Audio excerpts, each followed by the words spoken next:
Hello, I'm Greg with primalrights. Today we're going to talk about the popularity and the recent extreme rise in popularity of field tactical 22 long rifle being used as a trainer. And I'm going to share with you one of the big reasons why a fine 22 rifle can be used as such an effective trainer. This here is one of my original CMP 40X, Remington 40Xs. I don't exactly remember when I bought this thing, but it was a long time ago. And this was kind of my first introduction to very fine level 22 long rifle shooting. And I learned very quickly that all of the very specific and very finite fundamentals that you can learn on a centerfire rifle, you can work on those right here. And you can do it at a range that is very close. I mean, you can set up at 25 yards or 50 yards, and learn just about everything that you need to know about the fine points of how to properly drive a rifle. I'm talking here about natural point aim. I'm talking about your breathing and your breath control. Talking about the trigger manipulation and bolt manipulation. All of those finer points of how to properly drive a rifle can be worked out right here at a very close distance with a 22 long rifle. Now, there are some requirements. You need to have a rifle that's capable. If it is not capable of shooting better than, say, half of an inch at 50 yards, you're probably not going to learn very much. So the rifle needs to be very capable. In order to be able to take advantage of that capable rifle, you need some good ammo. Now, I would recommend the Lapua Center X as being the best all-around kind of go-to. You can buy just about any lot number of the stuff and it's going to shoot really well.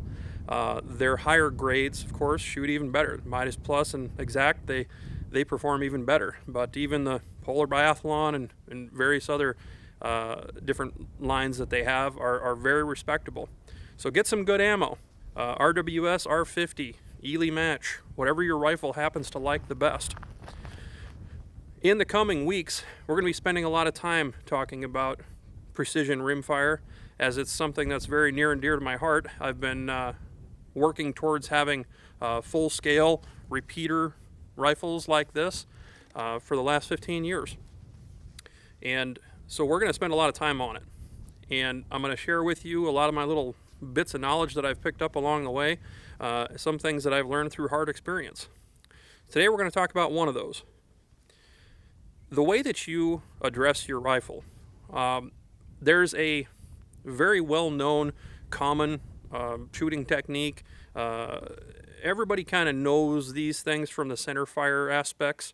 When you get in behind the rifle, you kind of need to get your dead body mass up against that recoil pad. You don't want to bulldoze that tripod forward. You don't want to be putting so much pressure on it that the tripod or your bipod is moving forward, but you want enough of your dead body mass laying in there so that all the slack is out of the system. You got the bipod preloaded properly, and it's not prone to jumping around during recoil. Okay, so that is pretty widely known, very accepted as solid centerfire technique. So here's an odd little thing, and one of the things that reveals just how effective a 22 long rifle can be at training. Big reason is that the bullets are only traveling down the barrel at just over 1,000 foot a second, anywhere between 1,000, 1,050 and 1,150, 1,250 on the top end, depending on what ammo you're shooting. And there are faster and there are slower different versions of ammo available. But speaking here to the commonly used 1050 to 1080 foot per second type ammo, that bullet is in the barrel for 3 times longer than your typical centerfire, and 4 times longer than something like a 204 Ruger.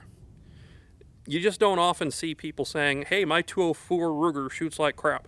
Everybody has a 204 Ruger and it's a laser, every single one of them. It seems like I've never talked to anybody that has a problem with the way their 204 shoots.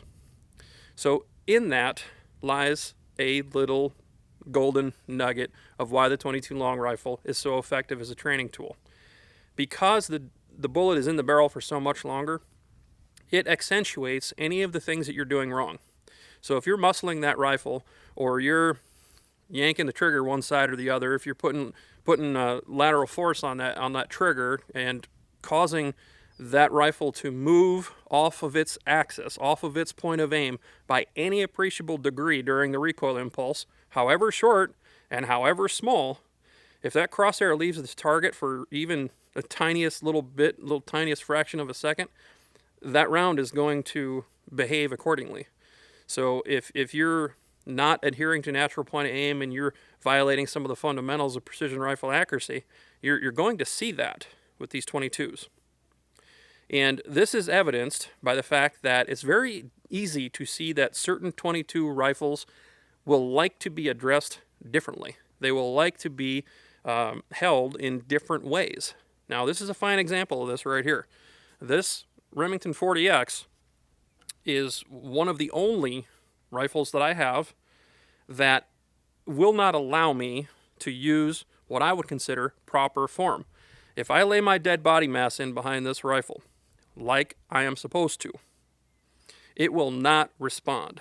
Instead, I'll get groups that are anywhere from 2 to 5 times larger than the rifle and ammo combination is capable of.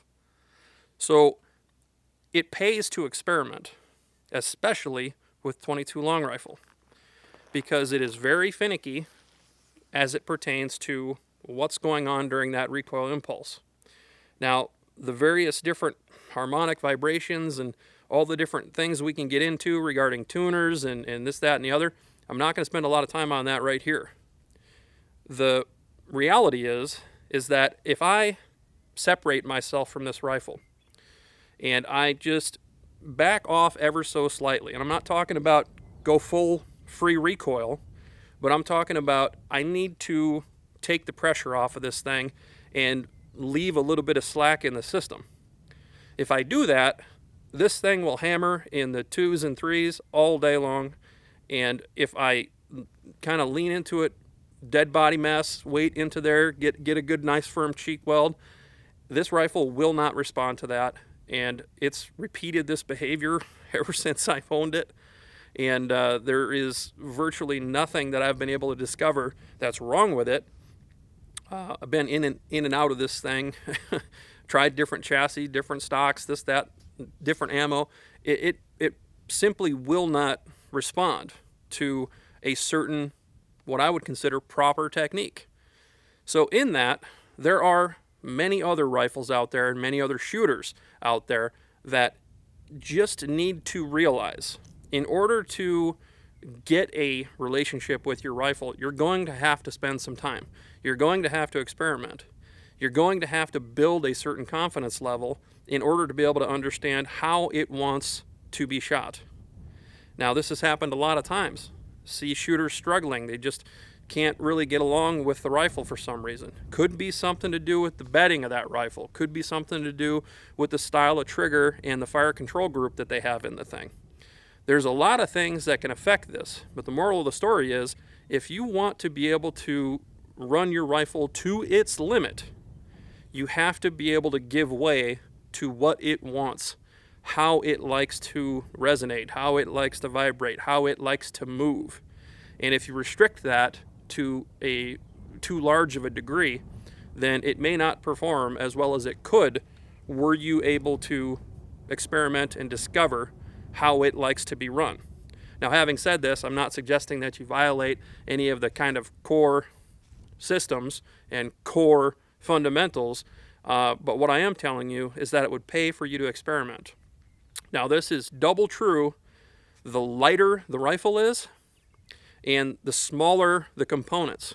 So if you've got a traditional 1-inch style action, something like On-Shoot 64 or maybe a Savage Mark II or CZ 457 or something like that, this is double true the smaller and lighter the rifle is. It's, in my experience, the smaller and lighter rifles, they're more prone to having a very specific way about them than something like this. Now, this is pretty rare. I've actually never encountered another Remington 40X other than this one that behaves this way. On the screen here, I'll show you some groups that I fired, and it wasn't a perfect day to be doing this kind of test with the wind up, but it demonstrates what I'm talking about. The groups are just significantly more scattered when I'm approaching this rifle like I would any proper centerfire. Now on your screen here, you can see 2 5-shot groups that I fired using proper technique, dead body mass into this rifle, and doing everything what I would consider to be 100% right. And the rifle, as you can see, does not respond. Now, these next 2 groups I'm showing you, I'm not holding off for wind, I'm not accounting for anything, I'm just basically trying to shoot a really tight group. So I'm kind of holding in the condition and trying to produce a really tight group. And that's what I did for all these shots. So, but you can see a trend. The groups that I fired when I was leaning dead body mass into this rifle, they are higher. The point of impact is higher on the target.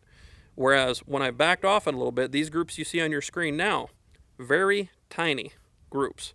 And I would say shoots within what this rifle is capable of with that particular lot of ammo that I have. There's just typically been some vertical dispersion in it, but nothing severe. As you can see, those 5-shot groups are significantly tinier.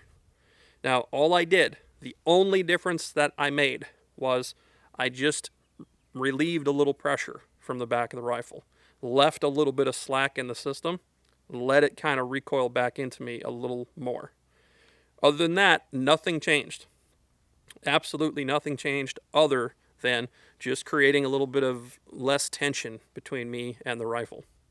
So this goes to show, if you want maximum performance, you're going to have to work at it. You're going to have to understand the eccentricities and little nuanced things about your particular rifle system and the ammo that you're shooting. And that's going to take some time, and it's going to take some experimentation. So I encourage you, the next time you're out shooting, try to experiment with a couple of different holds. Try to let that rifle do some things. You know, go from a full free recoil scenario all the way to a good hard hold, and see what it likes the best. And obviously, you're going to have to be able to repeat this every time you pick that rifle up. So be aware of that and pay very close attention to what you're doing. Make notes if necessary. But if you do the same thing every single time, once you discover what the rifle likes, you'll be able to repeatedly shoot very precisely with that rifle. Many years ago, I sat down with some friends and we put up some paper and put a grid pattern on it. And at 25 yards, we put up lights at night and we're shooting mosquitoes. This rifle fired 82 rounds and killed 80 mosquitoes. So it is extremely accurate, extremely precise with the right lot of ammo. But if I do not give way to how it wants to shoot, it simply will not respond. And there's nothing that I can do to make it respond. I've tried everything. So be aware, these differences can exist, and the right way is the way that works best for you and your equipment.